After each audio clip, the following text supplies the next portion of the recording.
Okay.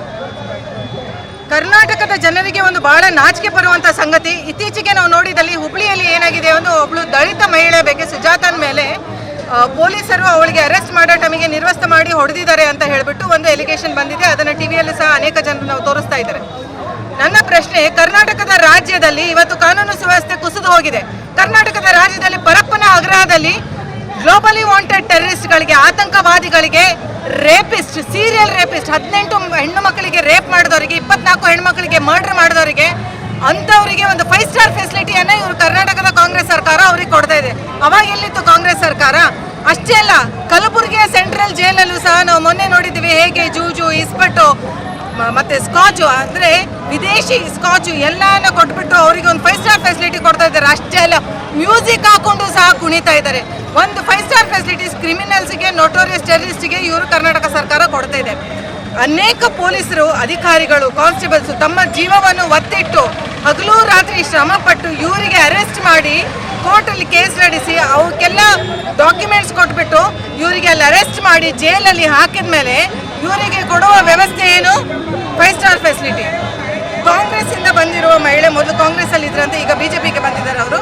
ಅವರಿಗೆ arrest ಮಾಡುವಾಗ ಒಂದು 15ರಿಂದ 20 ಮಹಿಳಾ ಕಾನ್ಸ್ಟೇಬಲ್ಸ್ ಇರ್ತಾರೆ. ಅವ್ರ ಮೇಲೆ ಏನು ಎಲಿಗೇಷನ್ ಹಾಕಿದ್ರು ಅಂದ್ರು, ಅವರೇ ಸ್ವಂತ ಅವ್ರ ಬಟ್ಟೆಯನ್ನು ತೆಗೆದು ಬಿಸಾಕಿದ್ರು, ನಾವು ಬೇರೆ ಬಟ್ಟೆ ತಂದು ಕೊಟ್ಟಿದ್ದೀವಿ ಅಂತ ಹೇಳ್ತಾರೆ. ನನ್ನ ಪ್ರಶ್ನೆ, ಅದೇ ಬಟ್ಟೆ ಯಾಕೆ ಕೊಟ್ಟಿಲ್ಲ ಅವರಿಗೆ? ನೀವು ಅದೇ ಬಟ್ಟೆ ಕೊಡ್ಬೋದಾಗಿತ್ತಲ್ಲ, ಬೇರೆ ಬಟ್ಟೆ ಯಾಕೆ ತಂದು ಕೊಟ್ರಿ ನೀವು? ಸೊ ಸುಳ್ಳು ಆಡೋದಕ್ಕೂ ಒಂದು ಮಿತಿ ಇದೆ, ಅದರ ಮೇಲೆ ತನಿಖೆ ಆಗುತ್ತೆ, ಆಗಲಿ. ಬಟ್ ನಾವು ಈಗ ರೀಸೆಂಟ್ಲಿ ನೋಡಿದ್ದೇವೆ ಹೇಗೆ ಕಾಂಗ್ರೆಸ್ ಲೀಡರ್ಗಳು ಯಾವಾಗ ಯಥಾ ಗುರು ತಥಾ ಶಿಷ್ಯ ಅಂತ ಹೇಳ್ತಾರೆ. ಬೆಳಗಾಮಲ್ಲಿ ಒಂದು ಪಬ್ಲಿಕ್ ಇವೆಂಟ್ ಆದಾಗ ಸಿದ್ದರಾಮಯ್ಯ ಅವರೇ ಪೊಲೀಸ್ ಆಫೀಸರ್ ಮೇಲೆ ಕೈ ಎತ್ತಿದ್ರು. ಯಾಕೆ ಪೊಲೀಸ್ ಆಫೀಸರ್ಸ್ ಅವ್ರ ಮೇಲೆ ಕ್ರಮ ತಗೊಂಡಿಲ್ಲ? ಬೇಕಲ್ವಾ? ಎಲ್ಲ ಜನರಿದ್ರು ನೀವು ಅವ್ರ ಮೇಲೆ ಕೈ ಎತ್ತಿದ್ರಿ, ಡ್ಯೂಟಿ ಮಾಡೋ ಪೊಲೀಸ್ ಆಫೀಸರ್ ಮೇಲೆ ನೀವು ಕೈ ಎತ್ತಿದ್ರಿ, ಅವ್ರ ಮೇಲೆ ಕ್ರಮ ತಗೊಂಡಿಲ್ಲ. ಮೊನ್ನೆ ಬೀದರಲ್ಲಿ KDP ಮೀಟಿಂಗಲ್ಲಿ ಗಲಾಟೆಯನ್ನು ನೀವೆಲ್ಲರೂ ನೋಡಿದ್ದೀರಿ. ಮೊನ್ನೆ ಕೊಪ್ಪಳಲ್ಲಿ ಸೋಮಣ್ಣಜಿ ಅವ್ರು ಬಂದಾಗ ಸಹ ಪ್ಲಾಸ್ಟಿಕ್ ಚೇರ್ಗಳನ್ನು ಎಸೆದ್ರು. ಯಾರು? ಕಾಂಗ್ರೆಸ್ ಕಾರ್ಯಕರ್ತರುಗಳು. ಸೊ ಕಾಂಗ್ರೆಸ್ ಲೀಡರ್ಸ್ ಇಟ್ಕೊಂಡು, ಕಾರ್ಯಕರ್ತರಿಗೆ ಹಿಡ್ಕೊಂಡು ಎಲ್ಲರೂ ಒಂದು ದ್ವೇಷದ ರಾಜಕಾರಣ ಮಾಡ್ತಾ ಇದ್ದಾರೆ, ಒಂದು ಅಪೀಸ್ಮೆಂಟ್ ಪೊಲಿಟಿಕ್ಸ್ ಅನ್ನ ಮಾಡ್ತಾ ಇದ್ದಾರೆ. DK ಶಿವಕುಮಾರ್ ಅವರು ಒಂದು ನಿಮಿಷ ಹೋಮ್ ಮಿನಿಸ್ಟರ್ ಆಗಿದ್ದವರು, ಇವತ್ತಿಗೆ ಅವ್ರಿಗೆ ಇನ್ನೊಂದು ಹೆಸರು ಕೊಡ್ಬೇಕಂದ್ರೆ I don't know home minister. ನೀವು ಏನೇ ಹೋಗಿ ಕೇಳಿ, ಯಾವಾಗೆ ಹೋಗಿ ಕೇಳಿ, ಐ ಡೋಂಟ್ ನೋ ಅನ್ನೋದೇ ಅವ್ರದ್ದು ಒಂದು ಉತ್ತರ ಇರುತ್ತೆ.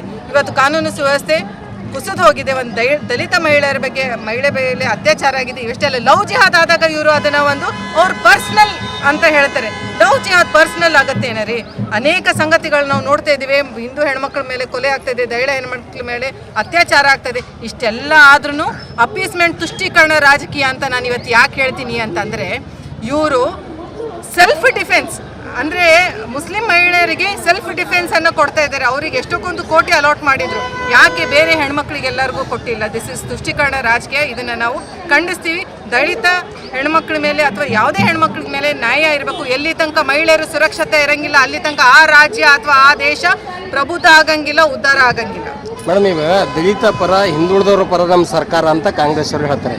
ಇವಾಗ ದಲಿತರ ಮೇಲೆ, ಮಹಿಳೆ ಮೇಲೆ ಅನ್ಯಾಯ ಆದರೂ ಕೂಡ ಒಬ್ಬರು ತುಟ್ಟಿ ಬೀಸ್ತಾ ಇಲ್ಲ, ನಮ್ಮ ಕಲಬುರಗಿಯಲ್ಲಿ ಅಲ್ಲಿ ರಾಜ್ಯದಲ್ಲಿ. ಏಕೆ ಅಂತ ನೋಡಿ, ನಾನು ಮೊದಲು ಹೇಳ್ತಾ ಇದ್ದೀನಿ, ಇದು ಒಂದು ತುಷ್ಟೀಕರಣ ರಾಜಕೀಯ. ಅವರು ಅದೊಂದು ಕಾರ್ಡಾಗಿ ಯೂಸ್ ಮಾಡ್ತಾರೆ. ನಾವು ಏನು ಸಿದ್ದರಾಮಯ್ಯ ಅವರು ಹೇಳ್ತಾರೆ, ನಾನು ಹಿಂದುಳಿದ ಜನಾಂಗದ ಸಲುವಾಗಿ ಇದ್ದೀನಿ ಅಂತ ಹೇಳಿ. ಹಿಂದುಳಿದ ಜನಾಂಗಕ್ಕೆ ಇವ್ರು ಏನ್ರಿ ಮಾಡಿದ್ದಾರೆ ಹೇಳಿ? ಒಂದಾದ್ರೂ ವಿಷಯ ಇವ್ರು ಹೇಳಿ. ST/SC ಫಂಡ್ಸ್ 33,000 ಕೋಟಿ ST/SC ಫಂಡ್ಸ್ಗಳನ್ನು ಇವರು ಗ್ಯಾರಂಟೀಸ್ಗಳಿಗೆ ಹಾಕಿದ್ದಾರೆ. ಹೆಣ್ಮಕ್ಳಿಗೆ ಕೊಡಬೇಕಾಗಿರೋ ಫೆಬ್ರವರಿ ಮತ್ತು ಮಾರ್ಚಿನ ಏನು ಕಂತಿತ್ತು ಗ್ಯಾರಂಟಿ, ಅದನ್ನು 5,000 ಕೋಟಿ, ಅದನ್ನು ಇನ್ನೂ ಕೊಟ್ಟಿಲ್ಲ. ಆಮೇಲೆ ಮೊನ್ನೆ ಸಹ ನಾವು ನೋಡಿದ್ದೀವಿ, ST/SC ಅಂತ ಹೇಳ್ತಾರೆ. ಇಲ್ಲಿನ ಮಾನ್ಯ ಪ್ರಿಯಾಂಕ್ ಖರ್ಗೆ ಅವರು ಇಲ್ಲಿ ಕಲಬುರಗಿಯ ಜಿಲ್ಲಾ ಸಚಿವರಾಗಿದ್ದಾರಲ್ಲ, ಅವರು ಹೇಳಿ ಸಿದ್ಧಾರ್ಥ ಲಾ ಕಾಲೇಜಲ್ಲಿ ಮೊನ್ನೆ 24 ಸ್ಟೂಡೆಂಟ್ಸದು ಎಕ್ಸಾಮ್ದು ಒಂದು ಸ್ಕ್ಯಾಮ್ ಆಗಿದೆ. 40 ಪೇಪರ್ ಒಳಗಡೆ ಇರೋ ಅಡಿಷನಲ್ ಶೀಟ್ಸ್ 40 ಪೇಪರ್ಗಳನ್ನು ಚೇಂಜ್ ಮಾಡಿದಾರಂತೆ. ಲಾ ಯೂನಿವರ್ಸಿಟಿಯ ಸಬ್ ರಿಜಿಸ್ಟ್ರಾರ್ ಅವರು ಆ ಕೋಡಿಗೆ ಕನೆಕ್ಟ್ ಆಗ್ತಾ ಇಲ್ಲ ಅಂತ ಹೇಳಿಬಿಟ್ಟು ಇದನ್ನು ಬಹಿರಂಗವಾಗಿ ಹೇಳಿದ್ದಾರೆ. ಏನ್ರಿ ಮಾಡಿದ್ದೀರಾ? ಇದು ನೀವು ಮಾಡ್ತಾ ಇರೋ ನ್ಯಾಯನಾ? ಅದ್ರ ಬದಲಾಗಿ ಮೊದಲು ಬೆಂಗಳೂರಲ್ಲಿ ಒಂದು CA ಸೈಟ್ಸ್ಗಳನ್ನು ಕೊಟ್ಟಿದ್ರು, ಅದಕ್ಕೂ ನೀವು 5 ಎಕರೆ ತೊಗೊಂಡಿದ್ವಿ. ಯಾವಾಗ ನಾವು ಅದನ್ನು ಪ್ರತಿಭಟನೆ ಮಾಡಿದ್ವಿ, ಜನ ಪ್ರಶ್ನೆ ಮಾಡಿದ್ರು, ಅವಾಗ ಆ CA ಸೈಟ್ಗಳನ್ನು ನೀವು ವಾಪಸ್ ಕೊಟ್ಟಿದ್ದೀವಿ.